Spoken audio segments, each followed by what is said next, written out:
నాయన నరసింహారెడ్డి గారి గురించి ఒకటి కాదు రెండు కాదు చాలా విషయాలు వివరంగా చెప్పాలంటే చాలా ఉన్నాయి.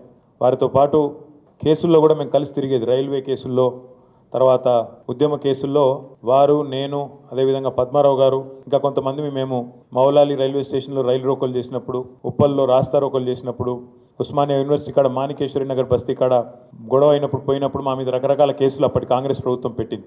సో ఆ కేసుల చుట్టూ తిరుగుతున్నప్పుడు మన ప్రభుత్వం వచ్చిన తర్వాత వారు హోంమంత్రిగా ఉన్నారు. నేను ఒకరోజు అడిగిన, అన్న ఎత్తే రాదే, మనం మీరే హోంమంత్రి, మరి మీరు ఎత్తైపోతే ఇంకెవరు ఎత్తేయాలి మా మీద అంటే, వెంటనే డీజీపీని పిలిచి కేసీఆర్ గారు చెప్పినారు, వెంటనే అన్ని కేసులు ఎత్తేయాలని చెప్పి అన్ని కేసులు, ఉద్యమ కేసులు ఆ రోజు వెంటనే సమీక్షా సమావేశం పెట్టి వారే ఎవరి మీదనైతే కాంగ్రెస్ ప్రభుత్వం ఆనాడు కేసులు పెట్టిందో, ఎవరినైతే ఇబ్బంది పెట్టే ప్రయత్నం చేసిందో ఉద్యమంలో, వారే హోంశాఖ మంత్రిగా మొత్తం ఉద్యమకారులందరి మీద కూడా కేసులు ఎత్తేసే విధంగా వారికి ఆ బాధ్యత అప్పచెప్పింది పెద్దలు కేసీఆర్ గారు. అట్లాగే నాయన నరసింహారెడ్డి గారు కార్మిక పక్షపాతి. నేను ఇండస్ట్రీస్ మినిస్టర్గా ఉంటే వారు కార్మిక మంత్రిగా ఉండే, కొంతకాలం కార్మికులు హోంమంత్రిగా ఉన్నా కూడా కార్మికుల ఇష్యూలు తీసుకొని వచ్చేది వారు. నీకెందుకే ఇవన్నీ అంటే, అరే నేను ఎదిగిందే వాళ్ళతోని, కార్మికులే నన్ను లీడర్ చేసిండ్రు, నేను విఎస్టీ నుంచి మొదలు పెడితే ఎన్నో దానిలో నేను కార్మిక సంఘంలోకి వెళ్ళి వచ్చినోడిని, సోషలిస్ట్ నాయకుడిని, నాకెందుకంటే ఏంది నువ్వు అని చెప్పి లొల్లి పెట్టి ఎట్టి పరిస్థితుల్లో కార్మికులను పరిశ్రమలు యాజమాన్యాలు ఎక్స్ప్లాయిట్ చేయొద్దు, వాళ్ళ పొట్టగొట్టద్దు, శ్రమ దోపిడీ జరగద్దు అని గట్టిగా జీవితాంతం కొట్లాడిన నాయకుడు కార్మిక పక్షపాతి పెద్దలు నరసింహారెడ్డి గారు. వారి గురించి, వారి యొక్క కమిట్మెంట్ గురించి చెప్పాలంటే, వారు సంపాదించింది పేరు, డబ్బు సంపాదించకపోవచ్చు కానీ పేరు మాత్రం అపారంగా సంపాదించారు. ఎంత పేరు ఎట్లా వస్తుందంటే మనిషికి జీవితంలో, నాకు బాగా గుర్తుంది, నేను పెద్దలు కేసీఆర్ గారితో పాటు ఢిల్లీలో ఉన్నా. 2005 సంవత్సరమో 6 సంవత్సరమో కరెక్ట్గా గుర్తులేదు.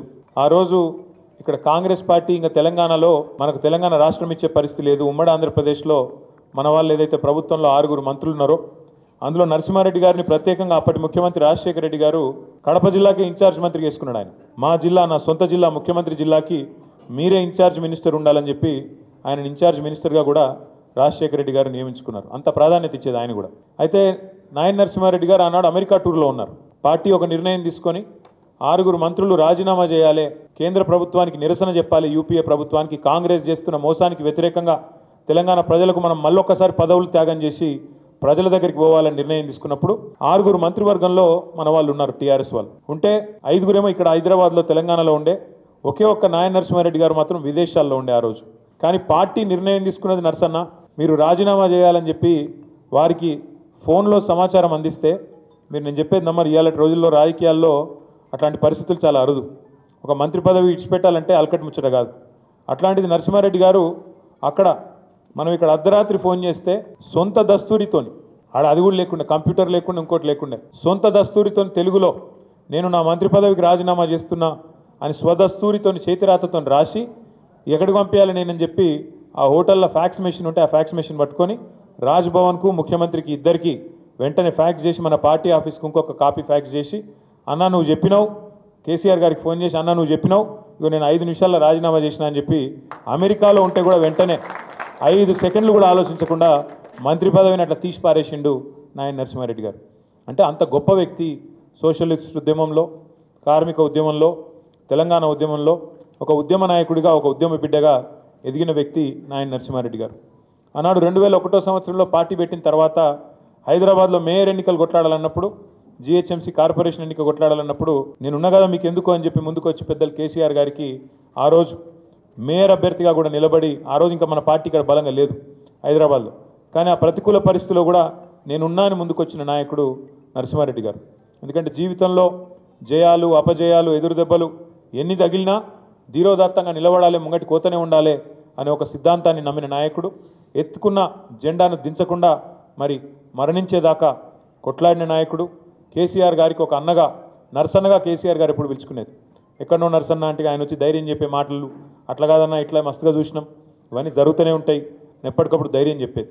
అట్లా ఎన్నో గొప్ప అనుభవాలు పెద్దలు కేసీఆర్ గారికి, వారికి ఒక సొంత అన్నదమ్ముల మాదిరిగా కలిసిమెలిసి ఉన్న పరిస్థితి.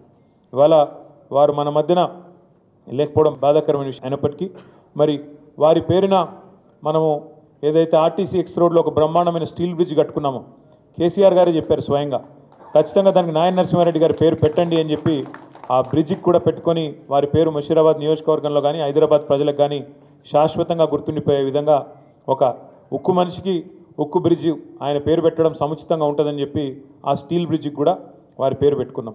అట్లాగే వారి కుటుంబానికి కూడా పార్టీ ఖచ్చితంగా అండగా ఉంటుంది. వారు దేవేందర్ రెడ్డి గారు కానీ శ్రీనివాస్ రెడ్డి గారు కానీ వారి కుటుంబ సభ్యులు కానీ కరోనా సమయంలో ఎంత ఇబ్బంది పడ్డారో ఎంత తల్లడిల్లినారో మా అందరికీ కూడా తెలుసు. ఆరోగ్యపరమైన సమస్యలు, నరసింహారెడ్డి గారు వారి సతీమణి వరుసగా మరి ఇబ్బందులు పాలు కావడం ఇవన్నీ కూడా కుటుంబాన్ని కొంత మనోవేదనకు గురి చేసినాయి. కానీ తప్పకుండా ఒక సోదరుడిలాగా దేవేందర్ రెడ్డి గారికి శ్రీనివాస్ రెడ్డి గారికి అండగా ఉంటాం. నరసన్న ఆత్మ శాంతికై, కార్మికుల అభ్యున్నతికై, తెలంగాణ అభివృద్ధికై అందరం కూడా మనస్ఫూర్తిగా పాటుపడతాం. కలిసికట్టుగా వారి కల్పించే నివాళి మనం అదే అవుతుందనే విషయం కూడా తెలియజేస్తూ వారి సోదరుడు కేసీఆర్ గారు మళ్ళీ తిరిగి తప్పకుండా తెలంగాణ ముఖ్యమంత్రి అయ్యేదాకా మనందరం మళ్ళీ ఎక్కడి వాళ్ళం అక్కడ మన స్థాయిలో శాయశక్తులా కష్టపడదామని చెప్పి మళ్ళొకసారి మీ అందరికి కూడా విజ్ఞప్తి చేస్తూ మరి వారి కుటుంబానికి అండగా ఉంటామని మరొకసారి ఒక్కానిస్తూ మళ్ళీ పేరు పేరున అందరికీ నమస్కారం. నాయన్ నరసింహారెడ్డి గారికి జోహార్. నాయన్ నరసింహారెడ్డి గారు థ్యాంక్ యూ.